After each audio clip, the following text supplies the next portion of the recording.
Hi hello నమస్తే welcome to my channel.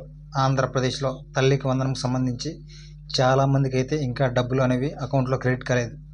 ఎందుకోసం credit కాలేదంటే చాలామందికి వ్యవసాయ భూమి 10 ఎకరాల కంటే తక్కువ ఉన్నా కూడా ఎక్కువగా ఉందని ఆధార్ కార్డుకి లింక్ అవ్వడం ద్వారా అటువంటి వారికి ఈ డబ్బులు అనేవి జమ కాలేదు. అలాగే కరెంటు బిల్లు 300 యూనిట్ల కంటే తక్కువ వచ్చినా కూడా ఎక్కువగా వచ్చిందని రావడం ద్వారా అలాంటి వారికి కూడా డబ్బులు అనేది అకౌంట్లో జమ కాలేదు. అలాంటి వారు ఇప్పుడు ఏం చేయాలి, సచివాలయంలో అర్జీ పెట్టుకుంటే వారికి ఖచ్చితంగా డబ్బులు అనేవి జమ అవుతాయా అనే విషయాల గురించి అయితే మొత్తం ఈ వీడియోలో తెలుసుకుందాం. మీరు చేయాల్సిందలా ఒక్కటే, ఈ వీడియోని ఎక్కడ స్కిప్ చేయకుండా లాస్ట్ వరకు చూడండి. అప్పుడే మేము చెప్పే ప్రతి మాట మీకు బాగా అర్థమవుతుంది. అలాగే వీడియోని ఒక లైక్ చేయండి. మీరు చేసే ఒక్క లైక్ మాకు మరిన్ని వీడియోలు చేయడానికి ఎంతో బూస్టప్నిస్తుంది. కాబట్టి ఖచ్చితంగా లైక్ చేయండి. ఇక వివరాల్లోకి వెళ్తే, ఆంధ్రప్రదేశ్లో సీఎం చంద్రబాబు ఎంతమంది పిల్లలు చదువుతుంటే అంతమందికి తల్లికి వందనం పథకం కింద ఈ ఏడాదికి ఒక్కొక్కరికి 15,000 చొప్పున ప్రతి ఒక్కరికి ఇస్తామని ఎన్నికల్లో హామీ ఇచ్చారు. వారు ఇచ్చిన హామీ ప్రకారంగానే జూన్ 12వ తేదీన అయితే తల్లికి వందనం పథకాన్ని లాంచ్ చేశారు. ఈ పథకం ద్వారా 67 లక్షల మందికి లబ్ధి అయితే చేకూరుతుంది.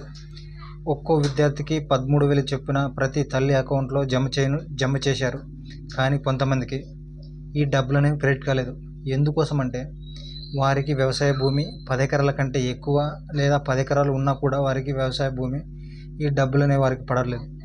అలాగే మీకు కరెంటు బిల్ 300 యూనిట్ల కంటే ఎక్కువ వచ్చినా కూడా మీకు ఈ డబ్బులు అనేవి రావు. అలాగే మీ కుటుంబంలో ఎవరైనా గవర్నమెంట్ ఉద్యోగం చేస్తూ ఉన్నా కూడా మీకు డబ్బులు అనేవి రావు. అలాగే మీరు 4 చక్రాల వాహనం కలిగి ఉన్నా కూడా మీకు ఈ డబ్బులు అనేవి రావు. చాలామందికి వ్యవసాయ భూమి 10 ఎకరాలు లేకున్నా కూడా ఉందని అనర్హులని జాబితా లిస్టులో వచ్చింది. అలాంటి వారు ఏం చేయాలి, మీరు మీ సచివాలయం దగ్గరకు వెళ్ళి అర్జీ పెట్టుకుంటే మిమ్మల్ని వెరిఫై చేసి వీరికి భూమి లేదు అని కన్ఫామ్గా వెరిఫై చేసిన తర్వాతనే మీకు జూలై 5వ తేదీన అయితే డబ్బులు మీ అకౌంట్లో క్రెడిట్ చేస్తారు.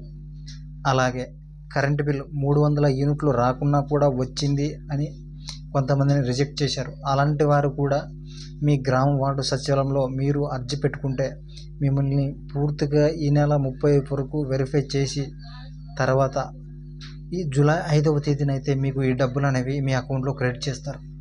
ఒకవేళ మీకు నిజంగానే 300 యూనిట్లు కరెంటు బిల్లు వచ్చి ఉన్నా మరియు 4 చక్రాల వాహనం మీరు కలిగి ఉన్నా లేదా 10 ఎకరాల కంటే వ్యవసాయ భూమి ఎక్కువగా ఉన్నా అలాంటి వారు ఈ పథకాన్ని అర్హులు కాదు. కాబట్టి మీకు ఈ పథకం కింద డబ్బులు రావు. ఒకవేళ ఉంటే ఈ తల్లికి వందనం పథకం గురించి మీకు ఇంకా ఏమైనా డౌట్స్ ఉంటే మాకు కింద కామెంట్లో తెలియజేయండి. మేము ఖచ్చితంగా రిప్లై ఇస్తాం. అలాగే వీడియోని ఒక లైక్ చేసి మీ ఫ్రెండ్స్ అండ్ ఫ్యామిలీకి ఈ వీడియోని షేర్ చేయండి. ఆ విధంగా షేర్ చేయడం ద్వారా వారు కూడా ఈ విషయాన్ని తెలుసుకుంటారు. కాబట్టి ఖచ్చితంగా షేర్ చేయండి. అలాగే మా ఛానల్ను సబ్స్క్రైబ్ చేసుకుని పక్కనే ఉండి గంట బెల్ నొక్కడం ద్వారా మేము పెట్టే ప్రతి వీడియో మీకు ఖచ్చితంగా నోటిఫికేషన్ రూపంలో వస్తుంది. అప్పుడు మీరే ముందుగా చూడొచ్చు. Thank you for watching.